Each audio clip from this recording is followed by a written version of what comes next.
Jean is a member of the Tutsi tribe in Rwanda. He and the other Tutsis grew up around the HUTUS, the other tribe. When he was a child, he and his friends around the neighborhood and school didn't care about their differences, the slightly different look of their skin and faces. The adults knew the differences, but the kids didn't.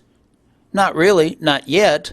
Did you and your friends play outside around the neighborhood when you were growing up? Around here in the States, anyway, in the last 20 years or so, really not very many people play outside.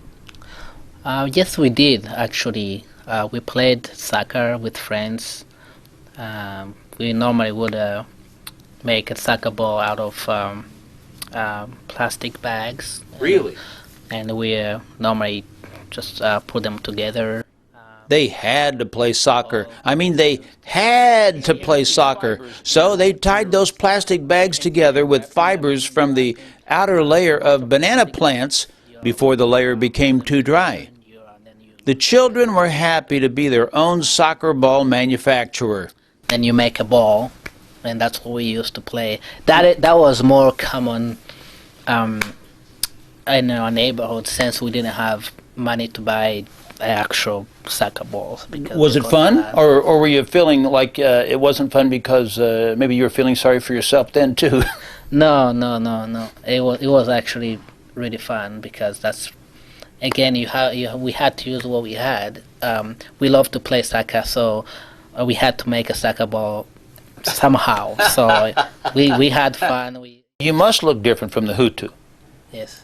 Are those differences the kind of things that you learn to not like about each other, or that some of them, I mean, there was prejudice even among Africans. You know, people here in the U.S., so many of them think it's just black and white, you know.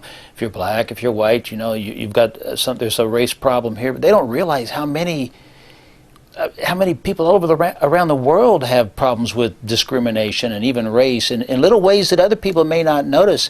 It's not just here. That's why I say, you can't spend your time feeling sorry for yourself. This problem is everywhere. When I grew up, my parents didn't tell me that I was different than my Hutu friends. Although we may have seemed different, but we did not see that in each other. We saw each other as friends. As you were getting in a higher level grades is when they started actually differentiating us. It's normally they will tell you or in a classroom they will pretty much ask the students who are Tutsi to stand up so they can make a head count. Really? Yes, and then the Hutu they will make head count. Wow. That is when we started actually knowing that we are different. That's when the kids noticed their differences really mattered. It's okay to be different, we're all different, but when you find out that your differences separate you from others, that's when you realize you are different in ways you hadn't even thought about.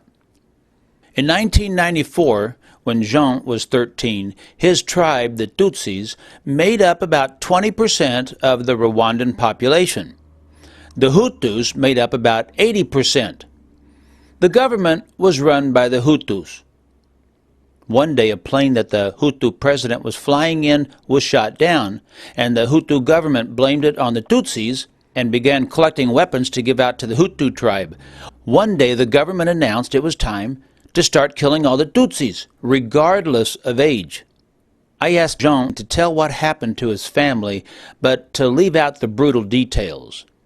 He said his family left their home and ran away in different directions when the violence started. So there was a lot of more Hutu tribe people. Were any of them your friends or relatives? Most of them were neighbors. Wow. And friends. The people that we used to share things. We used to go play. We used to play with our age mates, our neighbors, and we ate at each other's house. Really? So it was Pretty much the people that we grew up with. Mainly would be the parents that would come after our family. So we had to leave our house and started going to hide in the bushes where they couldn't find us. When the genocide had finished, we came back. For those that had left, that had survived in my family, we came back to see our house because we didn't know what had happened to our house. And so when we came back, we found our house was burnt down, and we asked some of our neighbors that had stayed there, and those are the kids that were young that did not participate in the killing, but the older brothers and their fathers had done that. So they told us exactly what they did and what their parents did, and where they had left my parents and my siblings when after they killed them. So they directed us where they had dumped their bodies. So that's pretty much how we found out where the remains were. I lost my father, my mother, 2 of my sisters, and 2 of my brothers. Wow. And where were you hiding? My mother went on her own. My father went on her own. What my other brother that survived told me that he was with my father, and then and my sister. Then they came after them. Unfortunately, my father was not able to run fast enough, so they cut him, and they killed him. But my brother was able to escape. So he was the one who told us the story about our father. Our mother, we found out later where she was killed and who killed her. But we all scattered everywhere. I see. Myself, I went and hid at some friend's house. And that person that hid me and my sister and my brother were a family friend who was Hutu, but he was kind enough to actually hate us because he was a very good friend of my father. Good. Yes. Do you hate them? And do you hate them because of the color of their skin?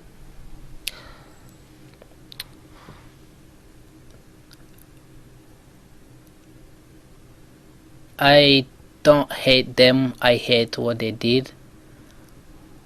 And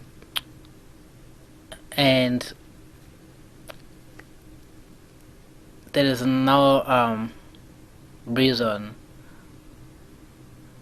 that will make me believe what they did was right. However, hating a person is not, for me, is not going to make things better for me or bring the family members that I lost back. So I had learned not to hate the people or the people that belong in those tribes. But I do hate what they did. But I have learned to live with it. Jean and many of his fellow Rwandans who are still alive have a way of keeping themselves from being eaten up by terrible feelings from that terrible year of 1994. They don't try to remember the bad things that happened, and when they do remember, they don't try to think of ways to get even, to take revenge on the Hutus. But, memories are forever, and Jean and his friends cannot erase them. Instead, they choose to not feed the terrible feelings that come up when they remember the terrible events. Sometimes that is as close as you can get to forgiveness.